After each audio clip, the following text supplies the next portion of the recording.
Hi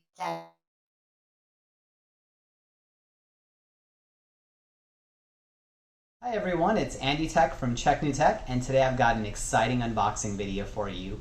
Earlier this year, if you've seen my videos, you knew that I was struggling between the OnePlus 8T and the Samsung Galaxy S21 flagship phones. And ultimately, I decided to go with the OnePlus 8T Plus, and I loved the phone to a certain period of time, and then I started to find some flaws with it. Well, Samsung, they kind of got offended that I chose the OnePlus 8T Plus, and they decided to give me a chance to try one of their flagship phones. After seeing some of the Samsung phones, I was a little hesitant to get the Z Flip or the Z Fold because I felt like with the way I use them, they may ultimately break because I use my phone so many times a day and I keep folding it and unfolding it, and I know it's only rated for a certain amount of times. I'll probably get into that specific later, but I decided to go with something that was a little bit older that I was struggling with getting earlier in the year. So Samsung sent me the Galaxy S21 5G. I wanted to try this out because this was a highly rated phone earlier in the year.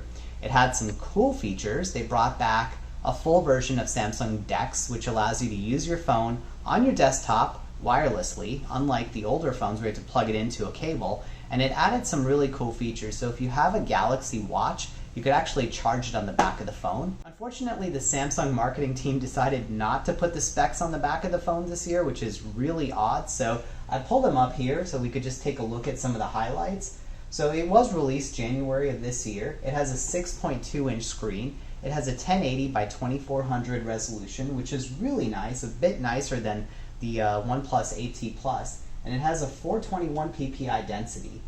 It does come with Android 11. It has the One UI for 3.1. And the biggest upgrade over the OnePlus 8T Plus is the Qualcomm Snapdragon 888 processor. So OnePlus 8T Plus had the opportunity to use the 888, but they decided to go with the 865, and that was a huge bummer. So I'm excited to see that speed increase. However, it did come at a sacrifice, or you could call it a trade-off. Samsung actually only put 8 gigs of RAM in here. I don't know why, I have no idea. You could see my other video of me ranting about this phone for that reason. And it comes in two variants, the 128 or the 256. They did send me the 128. Hopefully that's enough storage, because one thing you could do on this is you could record in 8K, which is really nice resolution for video. You cannot do that on the OnePlus 8T Plus. And the other thing Samsung brought in 2020 with the S20 series was Pro Video mode. So not only could you control the Pro features on your photos, like you could, on several of their phones for a long time, but you could also control the video. So if you want to adjust the white balance, the shutter speed, all of that stuff, you could do that on the S21. So it's really made for competing with the iPhone series, because people shoot a lot of videos on the iPhone. They brag about how great their video is. So if you've seen the Samsung commercials, they really talk about that, along with the zoom. It is a 30x zoom. Some other highlights I wanted to point out was the 4,000 milliamp hour battery. So it's a little bit larger, so you could actually charge your watch as well. And the cool part about Samsung phones are they actually have reverse OTG charging, which means you could actually charge someone else's phone as long as they bring their USB cable, and they could just plug it into the USB-C port. So if they have a Lightning to USB-C, they could charge your iPhone. They have a C to C, they could charge one of their Android phones and whatnot. They have a fingerprint reader in the phone, so very similar to the OnePlus 8T Plus. It is built into the display. I believe they call that ultrasonic fingerprint reader. And then they have the fast charging, which is only 25 watts compared to OnePlus 60. And I do have to say that I've been spoiled with OnePlus because I could go from 10% to 100% in under 30 minutes. So this might be a little bit of a setback, but they do add wireless charging. One thing really nice about wireless charging is most cars have wireless chargers built in if you buy one, past the year 2019. So you could actually just charge it by putting it near your cup holder in a specific charging pad located in the car. They also have Samsung Pay, so you could pay with your credit cards wirelessly. They have the NFC radio in there, FM radio, and whatnot. So we're gonna go ahead and take a look at this. I'm gonna unbox it. So this box is super light. It does not offer a ton of accessories. Samsung made it very clear that they are going green as of this year. So it does actually say what's included in here. So it says package contains the Galaxy S21. I hope it contains a phone.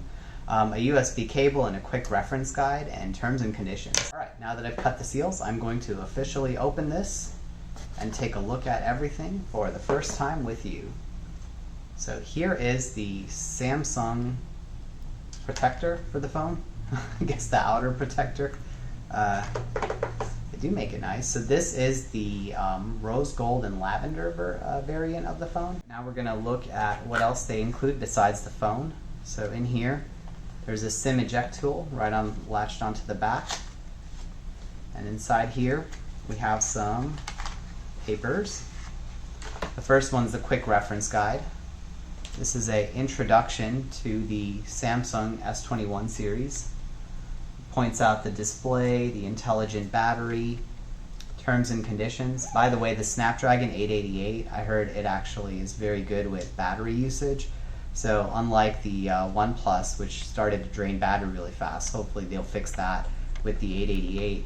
They have terms and conditions in here. And they do give a USB cable. So even though they don't give a wall charger, they give a USB cable. Just note that it's C to C, so don't just buy any basic wall charger that has like the Type B port in there. You would actually need one that has a Type C, because it does do fast charging at 25 watts. But that's all they include in here, nothing else. It's pretty empty there. So it's a lighter box, but the most important part is the phone itself. Actually feels heavier than I thought for a plastic back. It feels really nice in the hands. And we're going to go ahead and take a look at the phone itself. So at the top I see the microphone here. And then on the sides we see the volume controls and the power button. And in the back we see the triple camera system. There's a camera in the front that's actually part of the bezel, which is, it's part of the screen. So it's not taking like a whole layer of bezel just to put the camera in the front. And then on the bottom, there's a SIM card slot, and then there's the microphone as well, and then there is a USB Type-C port right there. And then here we've got the speaker, and on the other side we have pretty much nothing. I think there's some indicators, so they may light up. That's about it. So, oh, there's a flash in the back as well. So this is the phone itself, so we're going to go ahead and charge this up, and then we're going to take a look at it once we power it on. As you can see, the phone is charging. I went ahead and plugged that into a wall charger. So we're going to let that charge. Right now there's no percentage, so it may be fairly drained. The other thing I'm going to do before I start using it is I'm going to install this WRJ case on it. This is really nice because it comes with a case that covers it 360 degrees, as well as a screen protector and a camera protector. I highly recommend you get one of these unless you have a really good insurance plan on your phone. Alright, so here's the screen protector and case I was talking about. So here's some wet wipes, dry wipes, dust absorbers, guide stickers, and then here's a screen protector right here. Actually, it looks like it comes with 2 screen protectors, which is nice. And then here's a camera lens protector. It comes with 2 of those as well. And here is the case. So it's a little bit more flimsy than I thought for a case, but it is transparent, and it's a great value that you get all of these. But if you want something really durable, then you might want to get a better case. But if you want like an all-in-one package, I'd highly recommend considering this. Alright, so now the exciting part. We went ahead and charged this phone, and I put a screen protector on here. Did a little shoddy job on the corner there, but it's hard to tell. There you can see a little bit of a angle there. That's not the screen, it's the screen protector itself. Maybe if that bothers me, I'll take it off. I also put a tempered glass on the back here to protect the camera, which is a cool feature to have for the Samsung phone. Usually people don't think about protecting their camera, but that's one of the most expensive components. So if you break a lens or something, then it's worth having some sort of protection from a drop. It does protrude a little bit, but I think the screen protector itself does a good or the case itself does a good job of raising the edges on here. I wasn't as impressed by this at first, but now I'm starting to like it. So we're going to go ahead and start this process. Alright, we're going to go through this, and we're just going to agree to the terms and conditions and privacy policy. We're going to go ahead and not copy any apps. We're going to go ahead and This is the location. Not gonna send diagnostic data. Gonna hit accept here. Skip this.